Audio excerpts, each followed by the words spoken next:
And if the system is about white genetic survival, who is the enemy of the state? No, the black man.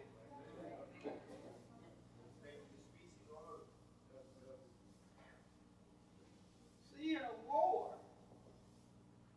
if you can take care of the business as defined, the problem is white genetic survival.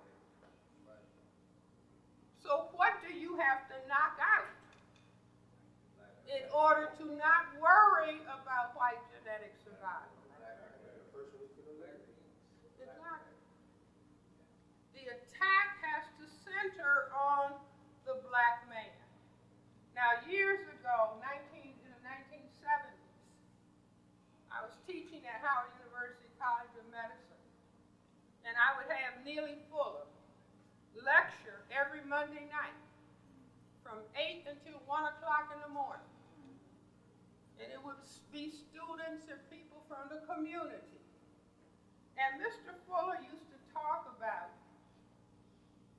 the system of racism, white supremacy, is going to have black men wearing dresses.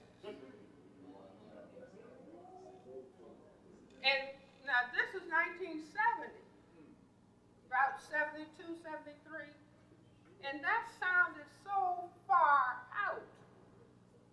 Nobody could, what's he talking about? What has recently happened at Morehouse College? The president of Morehouse College had to announce and lay down the law that the black male students, those who were so inclined, could not wear high-heel shoes, could not wear dresses and carry pocketbooks. Now this is 2010. That if the system, see, in other words, we have to keep system about white genetic survival. This is what the system is about. And the system is working 24/7.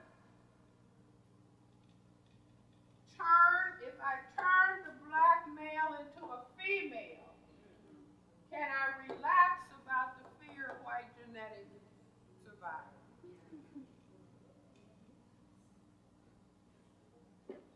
Absolutely.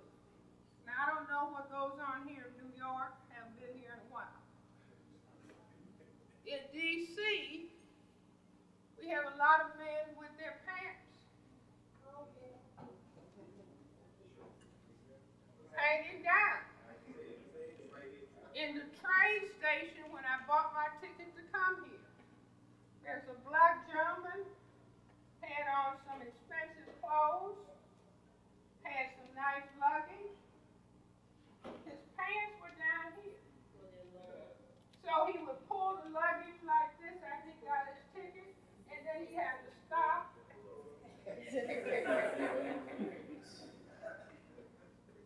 Walk a few more steps. Wow. See, now, in other words, imagine somebody looking down from another galaxy or planet. You see, in other words, psychiatrists' behavior, all behavior has significance. You just have to understand the context and the power that is controlling it. Do you see what I'm saying? So, to understand what is happening, because what are we told? 70% of the households are without fathers.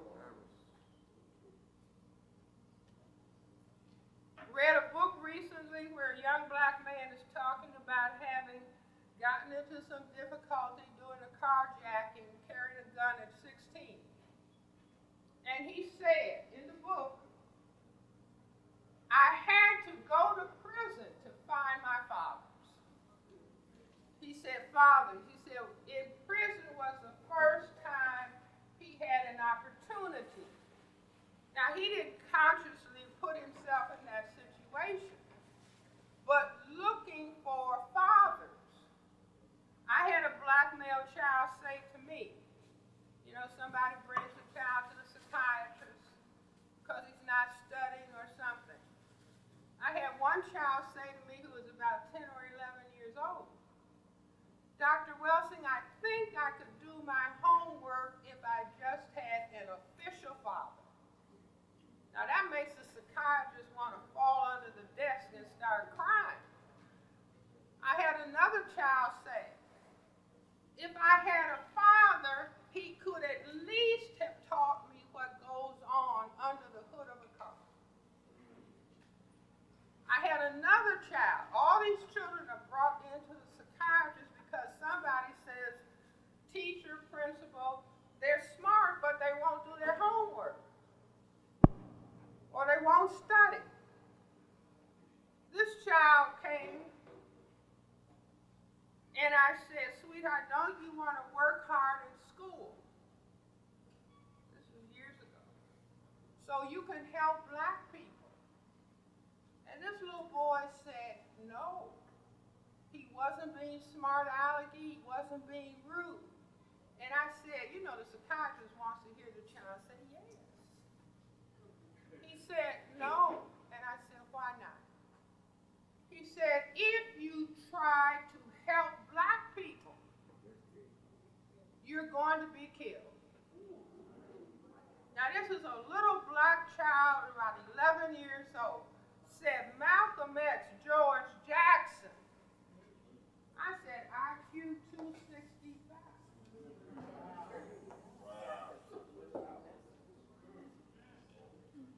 If you try to help black people, you are going to be killed. Was he right? That's like President Barack Obama has had more death threats than any president in the history of the United States. You see, because just that presence of a black man in the White House, like I think a lot of white people who initially voted for him wanted to appear liberal.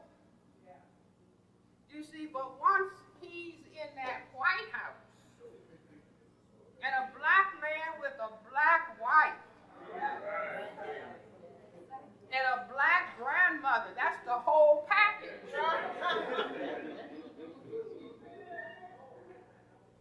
They begin to understand, oh my God, if he's in power, and not only that, the reception that he receives all over the non-white world. You see, so they started shaking because people who classify themselves as white are not consciously carrying around in their mind fear of white genetic annihilation. They repress that. You see, but how do we know based on other behaviors that they engage in? And just like Tom Metzger said, the majority of white people are fearful of their genetic annihilation. Sometimes white people will say to me, Dr. Welsing, what can I do to help? And I say, tell black people what white people talk about when there's no black people around. They all go silent. Because what are they talking about? They're either talking directly or in code about white genetic survival. I had a white college professor say to me after I had been invited to speak at a prison, white university giving educational programs in a prison, 100% of the prisoners black males. So I went and talked about the same thing I'm talking about here, about racism. So this white professor said to me, because she drove me out there, drove me back home. She said, see, sometimes when you push truth, and people feel compelled to come out with their truth. So she said, Dr. Welsing, I hate to admit it, but on all social occasions, not some, not a few, on all social occasions when it's white people together and there's no black people around, she said, we are talking negatively about black people. And the assumption is that everybody present is in agreement. So I told her that I understood that. See, they're simply talking code.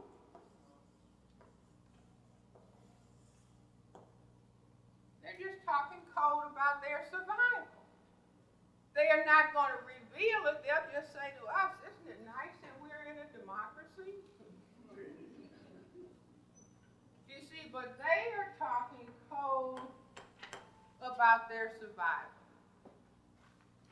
And at the same time that a black man is in the White House, there are millions of people locked up in prison. Millions, thousands of black men locked up in prison. You can say the incarceration of black genetic material.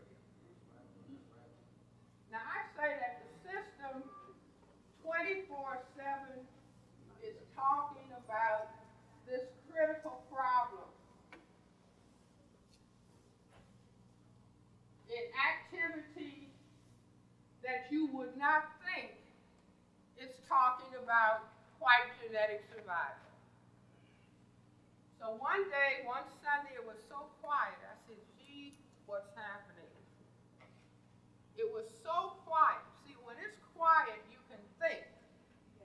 And this is why they say, now this is your music. Boom, de boom, de boom. See, all that loud music turns off the brain computer because of sensory overload. See, they use loud music, our loud music, to torture people in Guantanamo.